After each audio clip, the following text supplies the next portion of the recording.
1 akan menjelaskan mengenai siklus pendapatan. Nama saya Rania Esa Nuronia. Nama saya Tiara Amelia. Nama saya Tati Haryati. Nama saya Rizky Dilan Zakia. Nama saya Safa Umaira. Dan nama saya Dwi Purnamaria. Pengertian siklus pendapatan. Siklus pendapatan menurut Romey dan Steinberg adalah rangkaian aktivitas bisnis dan kegiatan pemrosesan informasi terkait yang terus berulang dengan menyediakan barang dan jasa ke para pelanggan dan penagih kas sebagai pembayaran dari penjualan tersebut. Selanjutnya, tujuan siklus pendapatan. 1. Semua transaksi telah diotorisasikan dengan benar. 2. Semua transaksi yang dicatat valid benar-benar akan terjadi. 3. Semua transaksi yang valid dan disahkan telah dicatat. 4. Semua transaksi dicatat dengan akurat. 5. Aset dijaga dari kehilangan ataupun pencurian. 6. Aktivitas bisnis dilaksanakan secara efisien dan efektif. Selanjutnya di sini ada DFD siklus pendapatan. DFD siklus pendapatan itu ada 4 aktivitas. Yang pertama itu entry pesanan penjualan, lalu yang kedua pengiriman, yang ketiga penagihan, dan yang terakhir itu penagihan kas. Selanjutnya di sini ada DFD entry pesanan penjualan atau bisa dibilang sales order entry. Siklus pendapatan dimulai dengan penerimaan pesanan dari para pelanggan. Departemen bagian pesanan penjualan yang bertanggung jawab pada Wakil Direktur Utama bagian pemasaran melakukan proses entry pesanan penjualan. Entry pesanan penjualan mencakup 3 tahap. Bisa lihat juga di gambar ya. Yang pertama, mengambil pesanan dari pelanggan. Yang kedua, memeriksa dan menyetujui kredit pelanggan. Serta yang ketiga, memeriksa ketersediaan persediaan dan juga menjawab permintaan pelanggan. Selanjutnya di sini ada DFD pengiriman. DFD pengiriman itu ada 2 tahap. Yang pertama mengambil dan mengangkat pesanan, dan yang kedua itu mengirim pesanan. Untuk mengambil dan mengangkat pesanan, para pekerja bagian gudang menggunakan kartu pengambilan barang untuk mengidentifikasi produk mana dan jumlah setiap produk untuk mengeluarkannya dari persediaan. Lalu yang kedua itu mengirim pesanan. Departemen pengiriman membandingkan perhitungan fisik persediaan dengan jumlah yang ditunjukkan dalam kartu pengambilan barang dan dengan jumlah yang ditunjukkan dalam salinan pesanan penjualan yang dikirim secara langsung ke bagian pengiriman dari entry pesanan penjualan. Dan di sini yang terakhir itu ada DFD penagihan atau bisa dibilang billing. Aktivitas dasar ketiga siklus pendapatan melibatkan penagihan kepada pelanggan dan memelihara data piutang usaha. Dalam gambar tersebut menunjukkan penagihan dan pembaruan piutang usaha sebagai proses terpisah dari keduanya. Dilakukan oleh 2 fungsi terpisah dalam departemen akuntansi. Selanjutnya ada pengertian penjualan tunai. Penjualan tunai dilakukan oleh perusahaan dengan cara mewajibkan pembeli melakukan pembayaran harga barang terlebih dahulu sebelum barang diserahkan oleh perusahaan kepada pembeli. Setelah uang diterima oleh perusahaan, barang kemudian dicatat oleh perusahaan menurut Mulyadi tahun 2001. Penjualan tunai terjadi apabila penyerahan barang atau jasa segera diikuti dengan pembayaran dari pembelian. Keuntungan dari penjualan tunai adalah hasil dari penjualan tersebut langsung terrealisasi dalam bentuk kas yang dibutuhkan perusahaan. Pengertian sistem akuntansi penjualan tunai. Berdasarkan pengertian penjualan tunai dan sistem akuntansi di atas, sistem akuntansi penjualan tunai dapat didefinisikan sebagai metode dan prosedur pencatatan dengan mengidentifikasi, merangkai, menganalisis, menggolongkan, dan melaporkan atas pembayaran harga barang terlebih dahulu. Dilakukan pembeli sebelum barang diserahkan untuk memenuhi kebutuhan perusahaan berupa informasi keuangan yang digunakan pihak manajemen dalam pengambilan keputusan. Di sini saya akan menjelaskan tentang unit organisasi penjualan tunai. Yang pertama ada bagian order penjualan, bagian kasa, bagian gudang, bagian pengiriman barang, bagian kartu persediaan dan kartu biaya, Dan yang terakhir bagian jurnal, buku besar, dan laporan. Saya akan menjelaskan dokumen yang digunakan dalam penjualan tunai. Yang pertama ada faktur penjualan tunai (FPT), yang kedua ada bukti setoran, yang ketiga ada pita register kas, dan yang keempat ada rekap harga penjualan. Yang digunakan dalam penjualan tunai yang berikutnya adalah bill of lading, faktur penjualan COD, dan credit card sales slip. Catatan-catatan yang digunakan dalam penjualan tunai. Yang pertama adalah catatan jurnal penjualan. Yang kedua, jurnal penerimaan. Yang ketiga, jurnal umum. Yang keempat, kartu persediaan. Dan yang kelima adalah kartu gudang. Di sini saya akan menjelaskan mengenai uraian kegiatan sistem penjualan tunai. Yang pertama, menerima orderan dari pembeli. Terbagi menjadi dua, yaitu mengisi faktur penjualan tunai 3 lembar, kemudian mendistribusikan faktur penjualan tunai.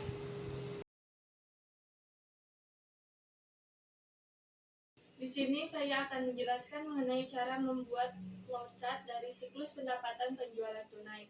Pertama, kita buka aplikasi Visio terlebih dahulu, kemudian klik Basic Flowchart. Setelah itu, klik Create. Nah, akan muncul tampilan seperti ini.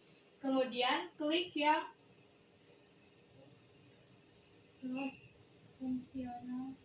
yang cross functional flowchart shapes. Kemudian pilih yang ini, Swimlane vertikal.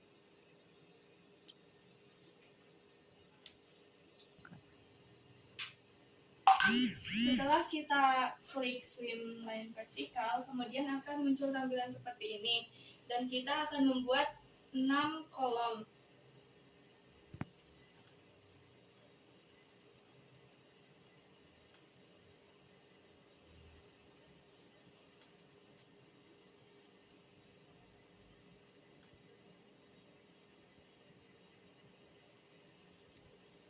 Setelah terbuat seperti ini, kemudian kita akan menulis judul dari setiap kolomnya.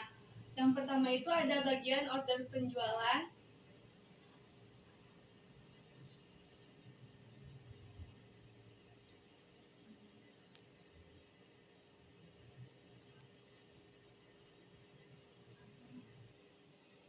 Nah, setelah jadi seperti ini ada kolom pertama yaitu bagian order penjualan, kemudian ada bagian kasa, bagian gudang, bagian pengiriman, kemudian bagian jurnal, buku besar dan laporan, dan yang terakhir ada bagian kartu persediaan dan kartu biaya. Nah, setelah itu kita akan membuka Basic Flowchart Shape. Akan muncul tampilan seperti ini. Nah, kemudian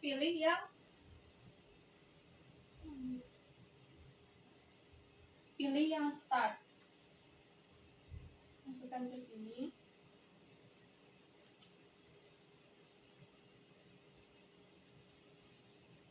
Kemudian pilih custom 2.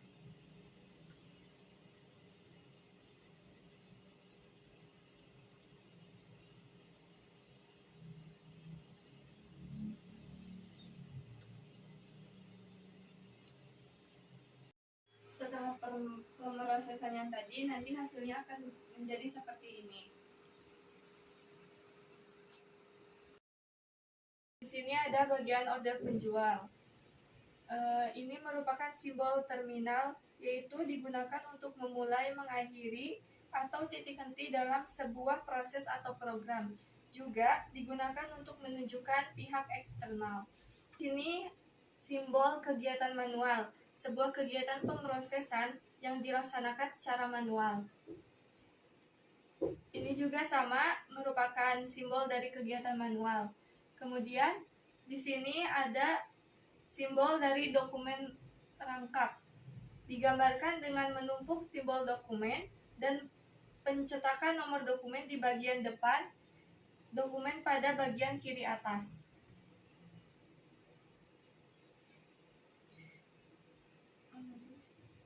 Kemudian ini merupakan simbol pemrosesan komputer, yaitu sebuah fungsi pemrosesan yang dilaksanakan oleh komputer biasanya menghasilkan perubahan terhadap data atau informasi.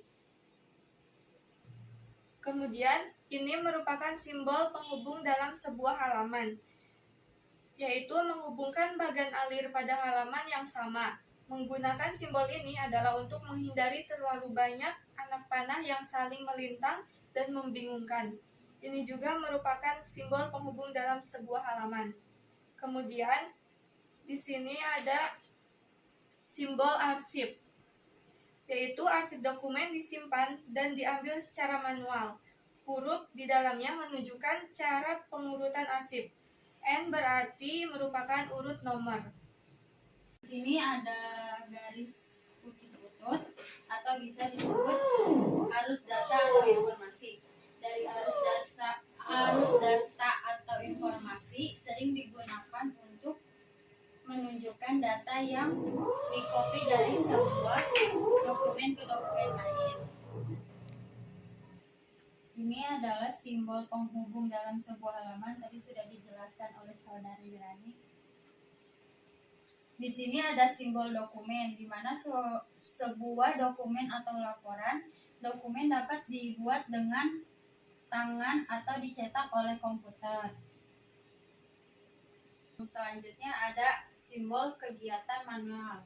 Tadi sudah dijelaskan oleh saudari Rani. Juga sama, masih simbol kegiatan manual. Ini adalah simbol dokumen rangkap. Saya akan menjelaskan flowchart penjualan tunai. Yang pertama ada bagian order penjualan. Untuk proses yang pertama yaitu memulai, kemudian menerima order, terus membuat faktur penjualan tunai. Membuat FPT ini menjadi 3 rangkap. Untuk faktur pertama diserahkan ke pembeli, kemudian faktur kedua untuk gudang, dan untuk ketiganya dirangkap atau bagian kasar, di mana bagian ini menerima faktur dari bagian order penjualan, kemudian menerima uang dari pembeli, dan setelah itu membuat pita register kas.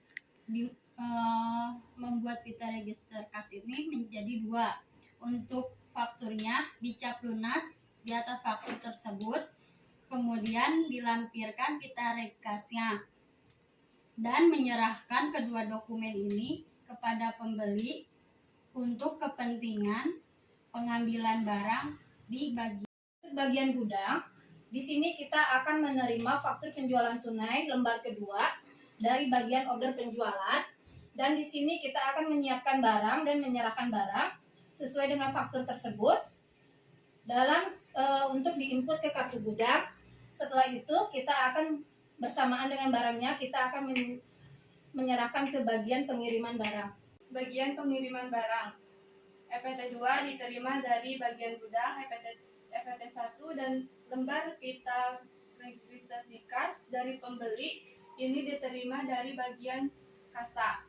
Kemudian EPT 2 dan EPT 1 dan juga pita registrasi kas itu dibandingkan. Setelah kita membandingkan dan semuanya sesuai, kita akan menyerahkan barang kepada pembeli. Nah, dari sini kemudian ada EPT 2. EPT 2 itu sekaligus kita menyerahkan kepada pembeli sebagai slip pembungkusan barang. Kemudian pita registrasi tadi dan EPT 1-nya akan dibukukan ke bagian pembukuan. Bagian jurnal, buku besar dan laporan menerima faktur 1 dari pengiriman barang. Kemudian faktur tersebut diinput di jurnal penjualan dan jurnal penerimaan. Sedangkan pita reg kasnya di bagian kartu persediaan dan kartu biaya.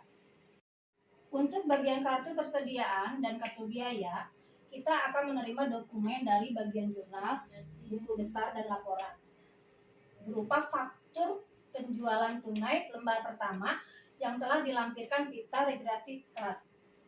Setelah kita menerima, baru kita akan menginput faktur tersebut ke dalam kartu persediaan. Setelah kita input, maka si faktur penjualan tunai yang pertama dengan pita registrasi kas kita akan arsipkan.